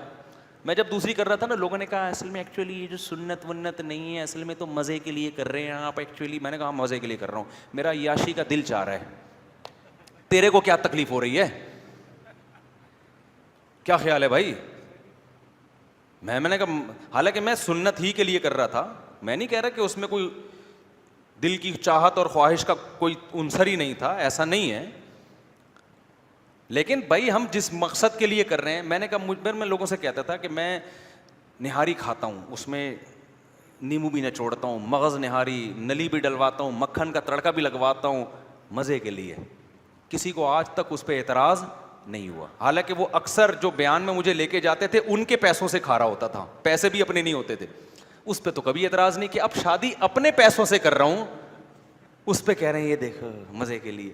تو ایسے موقع پہ پبلک سے جو ڈر گیا نا, وہ بھی پرلے درجے کا احمق اور پرلے درجے کا بے وقوف ہے. نہ خدا ملا نہ بیگم ملی, خدا بھی راضی نہیں ہوا. کیا خیال ہے کہ تم لوگوں سے ڈر رہے ہو, میں نے ایک چیز کو حلال کیا, وہ تمہاری سمجھ میں نہیں آ رہی, پبلک برا سمجھ رہی ہے, اس کو راضی کر رہے ہو. اللہ بھی گیا اور مزے بھی گئے, بیگم بھی گئی, ٹھیک ہے نا, وہ بھی نہیں ملی. تو یہ بے وقوف ہمارے کام ہے. حلال لذتوں میں بھی لوگوں کی پرواہ مت کیا کرو. ہمارے حضرت کو اللہ نے بڑا پیسہ دیا تھا, گھڑی ایسی خاندانی رکھی ہوئی تھی نا, بعض دفعہ دکھاتے بھی تھے چڑھانے کے لیے, جن کو مولویوں سے تکلیف ہوتی ہے ان کو دکھاتے تھے کہ یہ بہت مہنگی گھڑی ہے. سمجھ رہے ہو, جس کو دیا ہے وہ لگژری لائف گزارے, نہیں دیا تو صبر کرے بھائی, اس میں کیا ہے. اچھا یوٹیوب آج کل بہت چل رہا ہے. یوٹیوب کی ارننگ مولوی لوگ اصل میں اپنے لیے حلال کی بھی ہے, دوسروں کے لیے. تو یوٹیوب کی ارننگ مولویوں نے اپنے لیے حلال نہیں کی ہے. مولویوں کو ہم آپ سے زیادہ جانتے ہیں. یوٹیوب کی ارننگ کا تو ابھی میں دلائل نہیں دیتا, وہ تو میں 20 دفعہ دے چکا ہوں. جو لوگ مولویوں پہ اعتراض کرتے ہیں نا یوٹیوب کی ارننگ حلال ہے حرام ہے, میں ان لوگوں سے کہتا ہوں, وہ کہتے ہیں اصل میں ان کے اپنے چینل ہے نا اس لیے حلال ہے. میں بھی یہ الزام لگا سکتا ہوں تمہارا کوئی چینل نہیں ہے نا اس لیے تمہاری نظر میں کیا ہے, حرام. جس دن تمہیں پتہ چلا نا کہ اس کے علاوہ کوئی سورس آف انکم نہیں ہے, سب سے پہلے تم بناؤ گے اپنا چینل. سمجھتے ہو کہ نہیں سمجھتے؟ تو یہ الزام تو ہم بھی آپ پہ لگا سکتے ہیں. تو جس کو جو منہ میں اٹھاتا ہے اٹھا کے پھینکتا رہتا ہے, بس پھینکتا رہتا ہے. اور اگر یوٹیوب کی ارننگ حرام ہے تو پھر سب کے لیے حرام ہے. پھر یوٹیوب کا جس کا چینل ہونا وہ آپ کو چائے بھی نہیں پلا سکتا, چائے پلائے گا وہ آپ کے لیے پینا کیا ہے, حرام ہے. بہت سے لوگ یوٹیوب کی ارننگ کو حرام کہتے ہیں, لیکن یوٹیوبر جب ان کی دعوت کرتے ہیں, ہدیے دیتے ہیں, بڑے تسلی سے ٹھنڈے پیٹوں وہ ہدیے رکھ کے کھا بھی رہے ہوتے ہیں اور ان کی دعوتیں بھی پھوڑ رہے ہوتے ہیں بیٹھ کے. یہ تو منافقت تو آپ کر رہے ہو, ایک طرف ہو جاؤ نا. پھر میں بار بار کہتا ہوں, اگر یوٹیوب کے ایڈورٹائز میں عورت آنے کی وجہ سے اس پروڈکٹ کو پروموٹ کرنے کی بھی کمیشن حرام ہے, اس لیے کہ اس میں کیا آ رہی ہے, ایڈ میں عورت آ رہی ہے, حالانکہ اس کا جو ارننگ مل رہی ہے وہ عورت کو دکھانے کی نہیں مل رہی ہے, وہ اس کمپنی کی پروڈکٹ کو پروموٹ کرنے کی مل رہی ہے. عورت کا آنا اس میں ضمن ہے جو کہ غلط ہے, ہم اس کو صحیح نہیں کہتے. تو جیسے شیمپو کی بوتل میں عورت کی تصویر آ رہی ہے وہ بھی تو غلط ہے نا, لیکن دکاندار کو پیسے کس چیز کے مل رہے ہیں, وہ تصویر بیچنے کے نہیں مل رہے, وہ شیمپو بیچنے کے مل رہے ہیں. تو وہاں بھی تو آپ دکاندار کو بھی بولو نا کہ یہ اصل میں چونکہ دکاندار چونکہ مولوی ہے تو اس نے شیمپو کی بوتل جس میں اتنی بےہودہ لڑکی کی تصویر ہے اس کو بیچنے کو اس نے کیا کیا ہوا ہے, جائز کیا ہوا ہے. تو وہاں چونکہ اپنی جنرل اسٹورز ہیں, اپنی دکانیں ہیں, تو منافق بہت سے ہوتے ہوں گے مولوی منافق. میں کوئی ٹھیکیدار نہیں ہوں ہر چیز میں مولویوں کو صحیح قرار دوں, لیکن یہ جو تبصرہ کرنے والے لوگ ہیں نا اس موقع پہ ان کی منافقت ہمیں 2 اور 2 4 کی طرح نظر آ رہی ہے. تو جیو اور جینے دو لوگوں کو, حلال حرام میں فرق کرو. تو اگر کوئی نبی صلی اللہ علیہ وسلم حضرت زینب سے نکاح کر رہے ہیں, نبی صلی اللہ علیہ وسلم کے دل میں خیال آیا کہ لوگ کیا کہیں گے, قرآن نے کہا اتخشى الناس, لوگوں سے ڈر رہے ہو آپ. جب وہ منہ بولا بیٹا ہے, حقیقی بیٹا نہیں ہے, تو اس کی بیوی آپ کی بہو نہیں ہے, وہ نام محرم ہے آپ کے لیے. آپ کے دل میں نکاح کی خواہش ہے آپ کریں. اور پھر قرآن نے ایک کام یہ کیا کہ قرآن کہتا ہے زوج نہ کہا, ہم نے آپ کا نکاح ان سے کر دیا ہے, آپشن ہی ختم کر دیا آپ کے پاس نو کا. آئی بات سمجھ میں نہیں؟ یہ بات میرا خیال ہے یہی وجہ ہے کہ حضرت زینب واحد زوجہ ہیں جن کا نکاح آسمانوں پہ ہوا ہے. تو نبی نے آپ کا نکاح, اللہ نے آپ کا نکاح پڑھا دیا, زوجنا کا, اللہ نے کہا ہم نے آپ کا نکاح کر دیا, یہ آپ کی زوجہ ہیں. تو نبی کے پھر کیسی ٹینشن ہوئی کہ عرب نے کہا اچھا لو بھائی اپنے لیے مسئلہ ہی کیا کر دیا, چینج کر دیا, معاذ اللہ, یہ الزامات لگے. لیکن قرآن نے کہا کہ اتخشى الناس واللہ احق ان تخشاہ, آپ لوگوں سے مت ڈریں. کس سے ڈریں؟ اللہ سے. اس میں ہمیں یہ بھی بتا دیا گیا کہ بھائی اگر آپ کی کوئی جائز خواہش ہے نا اور آپ پوری کرنا چاہتے ہو تو اس میں بھی لوگوں کے خوف سے اس جائز خواہش سے پیچھے مت ہٹو. لوگ تو باتیں بناتے رہیں گے کہ مولوی ریووں میں گھوم رہا ہے, مولوی فلان. اچھا یہ مولوی فرقہ ایسا ہے ہر کام میں کیڑے نکالنے ہیں. مولوی پھٹ پٹی پہ گھومے گا تو لوگ کہیں گے ان کا تو کوئی لائف اسٹینڈرڈ ہی نہیں ہے, پھٹے پرانے کپڑے پہنتے ہیں اور کچھ ہے ہی نہیں بچا. ان کی بات ہم کیا سنیں, ان کو تو دنیا کا پتہ ہی نہیں ہے. وہ اچھی سواری میں گھومے گا تو دیکھو لگژری لائف ہے ان کی. جب میری ایک شادی تھی نا, میں دوسری کی ترغیب دیتا تھا لیکن میرے اندر دوسری کا دم نہیں تھا. صحیح بتا دوں میں بتاتا تھا 2 کرو لیکن میں نہیں کرتا کہ میرے میں دم نہیں ہے. لوگ کہتے تھے پھر ہمیں ترغیب کیوں دیتے ہو. میں کہتا ہوں بات تو اچھی کرے نا آدمی. یہ 2002 کی بات ہے, 2003 یا 2 کی. میں کہا بات تو ہم وہی کریں گے جو ہمارے اندر دم نہیں ہے. تو پھر میں نے جب لوگوں نے کہا کہ پھر ہمیں کیوں بول رہے ہو, تانے دیتے تھے. جب میں نے کر لی, شادیوں کے علاوہ کچھ کام ہی نہیں ہے لوگوں کا, شادیوں کے علاوہ کوئی کام ہی نہیں, تو لوگوں کے منہ کسی کا باپ بھی بند نہیں کر سکتا. تو لوگوں کو مت دیکھو. اور یہی لوگ جب آپ بزنس کر کے, مولوی پیسہ نہیں کماتا نا, اگر بعض علماء بزنس کر رہے ہیں, اللہ نے بڑا پیسہ دیا ان کو, ان پہ بلا وجہ الزام چندے کا پیسہ ہے. بھائی اگر کوئی ثابت ہو جاتا ہے چندے کا پیسہ ہے, میں کہتا ہوں اس کو ذلیل کرو, ٹھیک ہے نا. اگر چندے کا پیسہ کھا رہا ہے, نہیں ہوتا تو آپ کیسے کسی پہ. بہت سے لوگوں کے بزنس بھی ہوتے ہیں. اب بزنس کر کے اگر وہ کما رہا ہے تو اس پہ طنز کے, ان کی لائف اسٹائل دیکھو. اور بزنس کر کے نہیں کما رہا, غریب مر جاتا ہے, اس کے بچوں کے پاؤں میں پہننے کے چپل نہیں ہوتے, پھر جواب دے رہے ہوتے ہیں شادیاں کر کے ان کو بچے پیدا کرنے تو آتے ہیں, بچوں کے فیوچر کی ان کو فکر نہیں ہے. تو یہ وہ قوم ہے جو کسی صورت میں خاموش ہونے والی نہیں ہے. اور یہ سب کے ساتھ ہوتا ہے.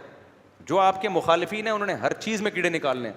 حضرت حکیم اختر صاحب رحمہ اللہ تعالیٰ فرمایا کرتے تھے, بڑی پیاری بات فرماتے تھے, آپ کو عقیدت ہے, اس میں کوئی عیب بھی ہوگا نا تو لوگ اس کو پازیٹیو وے میں لے جاتے ہیں, اور جس سے آپ کو دشمنی ہے اس میں کوئی خوبی بھی ہوگی اس کو نیگیٹو میں لے جاتے ہیں. جیسے پیر صاحب بہت گول مول سے موٹے سے ہیں نا, بہت زیادہ بھاری بھرکم ہے, تو کہتے ہیں ہمارے پیر صاحب کو اللہ نے کا خصوصی کرم ہے, اللہ کا حضرت سے, حضرت پہ اللہ کا خصوصی کرم. زادہ بسطتاً فی العلم والجسم. قرآن میں آتا ہے کہ جو جالوت تھے نا, جالوت جو بنی اسرائیل کے امیر تھے, بنی اسرائیل نے کہا ہم ان کو نہیں مانتے, تو اللہ نے کہا ان کو اللہ نے جسم اور علم میں بڑائی عطا کی ہے. تو ہمارے حضرت بھی جالوت کی طرح ہیں, اللہ نے علم بھی دیا اور ماشاءاللہ جسم بھی دیا. اور جو مخالف پارٹی کا وہ کہے گا موٹا, وہ کیا کہے گا, ابے اس کو دیکھو کھا کھا کے کیا ہو گیا ہے, موٹا ہو گیا, خواہش شہوت پرست آدمی ہے. تو جس کو عقیدت نہیں ہوتی اس نے آپ کی ہر پازیٹیو چیز میں نیگیٹیوٹی تلاش کرنی ہے, جس کو عقیدت ہوتی ہے وہ الٹی چیزوں کو بھی سیدھا لے جانے کی کوشش کرتا ہے. تو بیلنس رکھو میرے بھائی, جب تک 100% کسی چیز کے غلط ہونے کا یقین نہ ہو تو اسلام یہ کہتا ہے کہ ہم نے صحیح پر ہی اس کو معمول کرنا ہے. جب تک غلط ہونے کا یقین نہ ہو, صحیح اس کو صحیح سمجھنا ہے ہم نے, 100% جب تک یقین نہ ہو کہ یہ غلط ہے. سمجھتے ہو کہ نہیں سمجھتے؟ تو قرآن کیا کہتا ہے, وَإِنَّا لَنَعْلَمُ أَنَّ مِنْكُمْ مُكَذِّبِينَ. اے نبی ہمیں یقین ہے, ہمیں پتہ ہے کہ یہ آپ کا انکار کر رہے ہیں. تو اللہ نے تسلی دے دی, تو یہ تسلی ہمارے لیے بھی ہے. ہم اللہ کو سامنے رکھ کے زندگی گزاریں, پھر اگر لوگ مخالفت کرتے ہیں تو ہمیں تسلی ہونی چاہیے, بھائی جس کو خوش کرنے کے لیے کر رہے ہیں وہ ہمیں دیکھ رہا ہے. اس کی میں ایک خاندانی سی مثال دیتا ہوں. آپ کی مثال تو خاندانی نہیں ہے لیکن ایک لحاظ سے خاندانی ہے, سمجھ میں آنے کے لحاظ سے خاندانی ہے, ویسے کوئی اتنی خاندانی ہے نہیں. خاندانی لوگ یہ کام کرتے نہیں ہیں. آپ کو کسی سے عشق ہو گیا, محبوبہ سے, اب کیا ہے کہ آپ اس کی گلی کے چکر لگا رہے ہو, پبلک نے پڑھ کے کوٹ دیا آپ کو. آپ چاہ رہے ہو کہ جس کی خاطر پٹ رہا ہوں اس کو تو پتہ چلے نا. جب اس کو پتہ چلے گا کہ میرا محبوب میری خاطر پٹ رہا ہے تو اس کے دل میں محبت کے جذبات بڑھیں گے, کچھ تو ترس آئے گا نا کہ میرا محبوب کیسے مار کھا رہا ہے, کوئی پتھر سے نہ مارے میرے دیوانے کو, بم کا زمانہ ہے اڑا دو سالے کو. ایک نے میرے خلاف کلپ بنایا کہ ممبر پہ گانے سنا رہے ہیں لوگوں کو بیٹھ کے, تو کوئی, حالانکہ گانا یوں نہیں ہے, گانا تو کسی اور انداز سے ہے. تو اب جب آپ پٹو گے آپ چاہ رہے ہو کہ اس کو پتہ چلے، اس کو پتہ نہیں ہے، ایک ایک تھپڑ آپ پہ بھاری ہوگا کہ یار بلا مس کالیں ہیں ساری، اس پٹنے کا کوئی فائدہ نہیں ہے، ساری مس کالیں جا رہی ہیں. لیکن آپ کو پتہ چلا جی آپ کی محبوبہ کھڑکی میں آ کے کھڑی ہو گئی ہے اور پٹتا ہوا آپ کو دیکھ رہی ہے، اور اس کو یہ بھی پتہ ہے کہ میری وجہ سے پٹ رہا ہے. ایک آپ چاہو گے کہ اور کس کس کے لگاؤ، مجھے خون نکالو یار، بلیڈنگ ہونی چاہیے. کیا خیال ہے؟ ایسا ہی ہوگا نا جب تک شادی نہ ہوئی ہو. شادی کے بعد معاملہ کیا ہو جائے گا؟ بالکل الٹا ہو جاتا ہے. تو میرے بھائی جن کو اللہ سے محبت ہے اللہ ان کو تسلی دے رہا ہے. انا لنعلم ان، اچھا وہ محبوبہ جو آپ کو دیکھ رہی ہے، آپ پٹ رہے ہو، آپ محبوبہ کو نہیں دیکھ رہے، اتنے میں آپ کے موبائل میں میسج آیا کہ میں تمہیں دیکھ رہی ہوں، میں تمہیں دیکھ رہی ہوں. آپ کا تو سارا غم ختم ہو گیا کہ نہیں ہو گیا؟ آپ تو پلٹ پلٹ کے بولو گے یار دو ادھر سے بھی لگا یار، ذرا یہ والی جگہ ابھی تک سویلنگ نہیں ہوئی ہے یہاں پہ، پھر یہاں سے پلٹو گے یار دو تھپڑ ادھر بھی لگاؤ. تو اللہ میاں قرآن میں کیا کہتے ہیں؟ جو لوگ اللہ کی خاطر قربانیاں دے رہے ہیں، ان کی مخالفت ہو رہی ہے، وہ حق بیان کر رہے ہیں، تو یہ اللہ کی طرف سے ان کو میسج آ رہا ہے. انا لنعلم ان منکم مکذبین، ہمیں پتہ ہے کہ لوگ تمہاری مخالفت کر رہے ہیں اور تمہیں ٹینشن دے رہے ہیں. تو یہ اصل میں اللہ کی طرف سے ایس ایم ایس آ رہا ہے. تو جس کو اللہ سے محبت ہوگی اور اس سچویشن میں ہوگا نا، اس کو اس آیت کی لذت محسوس ہوگی، اور جو ان حالات سے گزر نہیں رہا وہ اس آیت کو عام آیتوں کی طرح ایک آیت سمجھے گا. سمجھتے ہو کہ نہیں سمجھتے؟ اب میں جلدی سے آیت کو مکمل کر لوں. وَإِنَّا لَنَعْلَمُ أَنَّ مِنْكُمْ مُكَذِّبِينَ وَإِنَّهُ لَحَسْرَةٌ عَلَى الْكَافِرِينَ.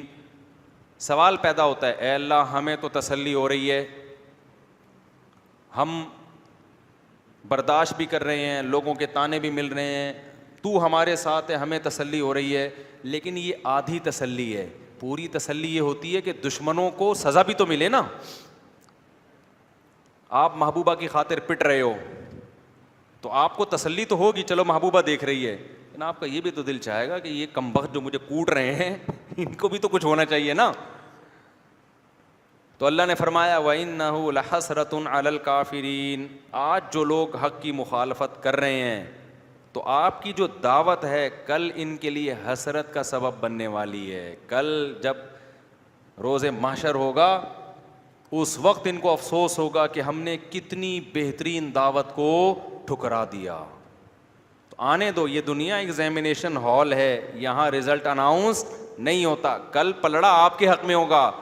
تبھی قرآن کہتا ہے کہ وَإِذَا مَرُّوا بِهِمْ يَتَغَامَزُونَ، جب اہل ایمان اور نیک عمل والے لوگ گزرتے ہیں تو یہ برے لوگ بھپتیاں کستے ہیں، مذاق اڑاتے ہیں. آج دیکھ لو نا لبرل طبقہ، مولوی ایسے ٹوپیوں والے ایسے، داڑھیوں والے ایسے، ابے سب دو نمبر ہوتے ہیں، ابے سب بھائی سب تو سارے سیاستدان سارے برے نہیں ہوتے. وَإِنَّهُ لَحَسْرَةٌ عَلَى الْكَافِرِينَ. قرآن کہتا ہے کہ جب یہ نیک لوگ اور اچھے لوگ ہیں نا تو دنیا میں ان پہ بھپتیاں کسی جاتی ہیں. یتغامزون وَإِذَا مَرُّوا بِهِمْ یتغامزون وَإِذَا انقلبوا إِلَىٰ أَهْلِهِمْ کیا ہے بھائی؟ فَانقلبوا فَكِهِينَ.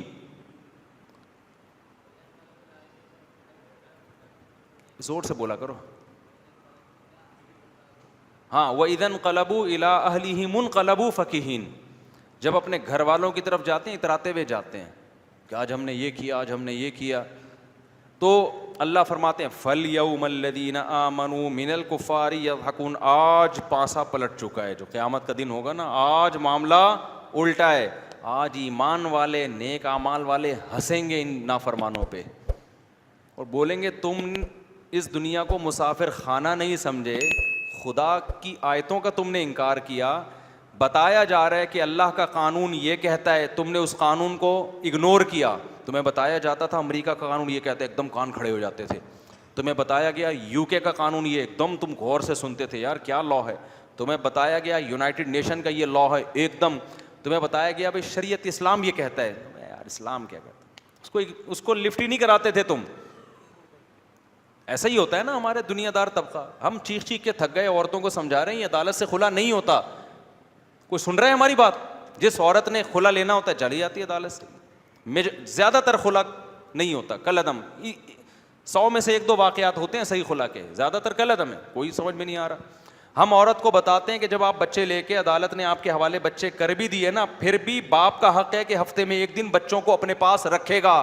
آپ بچوں کو باپ کے پاس ہفتے میں 24 گھنٹے کے لیے نہیں چھوڑتی، عذاب آئے گا قیامت کے دن. عورت کے کان میں جوں بھی بولو نہیں رینگتی، اتس سے مس نہیں ہوگی. کہ نہیں، میں ایکچولی ہم پاکستانی لا کو مانتے ہیں اور پاکستان میں اسلامی قانون ہے. ہم بتا رہے ہیں یہ والا قانون اسلامی نہیں ہے، لیکن اپنے مفاد کے لیے فی الحال سب کچھ کیا ہے؟ اسلامی ہے. تو اللہ کہتے ہیں کہ جو اللہ کے قانون کو نظر انداز کر رہے ہیں نا، فَالْيَوْمِ، آج جب قیامت قائم ہوگی اس وقت جج اللہ ہوگا. یہ مخلوق جج بولو نہیں ہوگی، اس وقت جج اللہ ہوگا. وہاں نہ کوئی پیسے کسی کو دے سکتے ہو آپ، نہ کوئی 2 نمبری ہوگی. اللہ کے کسی سے مفاد نہیں ہے.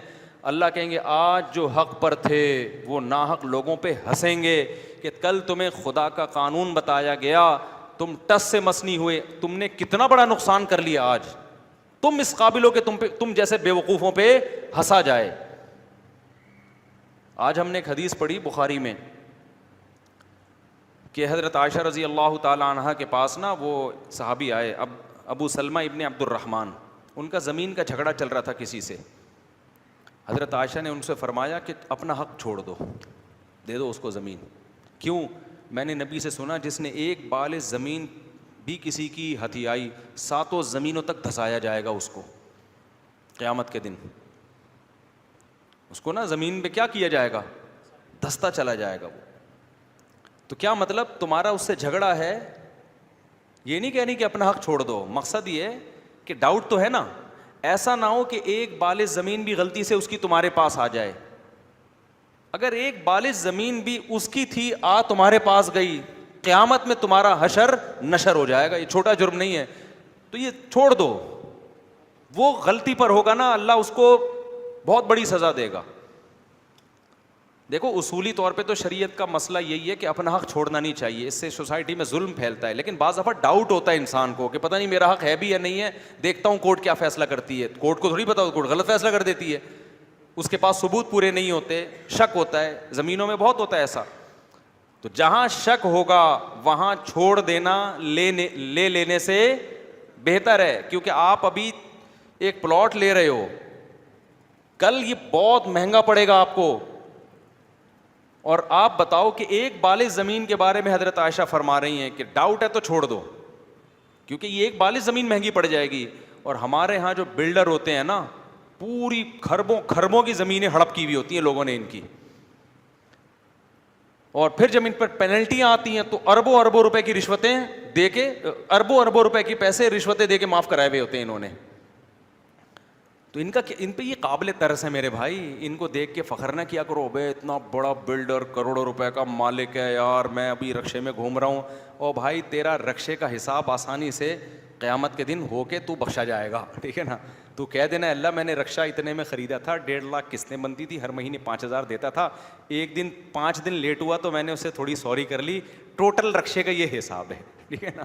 کوئی نہ زمین میں دھسایا جائے گا، نہ کوئی اور آپ کے بیڑیاں پہنائی جائیں گی. آپ شکر ادا کرو گے آسانی سے میں بخشا گیا. اور یہ جو بڑے بڑے بلڈر جن کو دیکھ کے ہم بڑے رالیں ٹپکاتے ہیں، یار اتنا بڑا پروجیکٹ چل رہا ہے یار، کروڑوں میں کھیل رہا ہے، لیکن یہ سب قابل ترس ہوں گے. اکثریت ان میں، سب تو نہیں کہہ سکتے، اکثریت قابل ترس ہوگی. آپ ترس کھاؤ گے، اللہ تیرا شکر ہے تو نے ہمیں یہ نہیں بنایا. ان میں بہت سو کے ہاتھ لوگوں کے خون سے رنگین ہو چکے ہوتے ہیں، بہت سو کی زمینوں پہ ناجائز قبضہ ہوتا ہے جو ان کو معاوضہ نہیں مل رہا ہوتا. ہم نے تو بہت دیکھے ایسے، ہمارے پاس تو مسائل آ رہے ہوتے ہیں.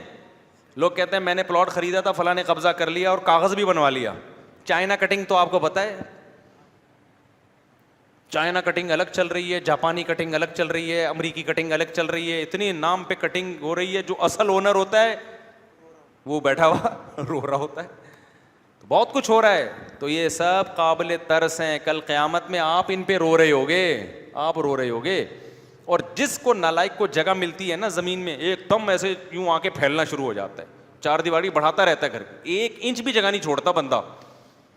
گورنمنٹ لکیریں لگا کے جاتی ہے یہاں سے آگے نہیں, تو وہ لکیر کے اس طرف سے ناپنا شروع کر رہے ہوتے ہیں. تو بس کرو یار, تم نے قبر میں نہیں جانا ہے کیا؟ ان دیواروں کو, ان پلاٹوں کو چھوڑ کے نہیں مرنا کیا تم نے؟ ہمیشہ تھوڑی رہو گے. کیا ہو گیا 1 انچ اگر تھوڑا سا پیچھے گھر بنا لیا, کیا مرا جا رہا ہے یار؟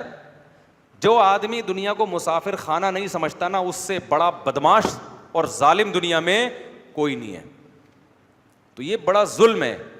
تو اس لیے اللہ کہتے ہیں وَإِنَّهُ لَحَسْرَةٌ عَلَى الْكَافِرِينَ, اے نبی آج یہ آپ پہ ہنس رہے ہیں, کل اہل ایمان ان پہ ہنسیں گے. جیسے قارون پہ ہنس رہے تھے نا, پہلے لوگ قارون کو دیکھ کے افسوس کر رہے تھے, یار اتنا پیسے والا, ہم غریب, یا لیت لنا مثل ما اوتی قارون, کاش ہمیں بھی کچھ پیسے مل جائیں. جب دھسا ہے نا زمین میں تو کہنے لگے اللہ تیرا بڑا فضل ہے, تو نے ہمیں اس آزمائش میں نہیں جانا. تو نبی نہیں ڈالا. نبی نے فرمایا کہ جس کو 2 وقت کی روٹی مل جائے, جسم بڑی بیماری سے محفوظ, سر چھپانے کی جگہ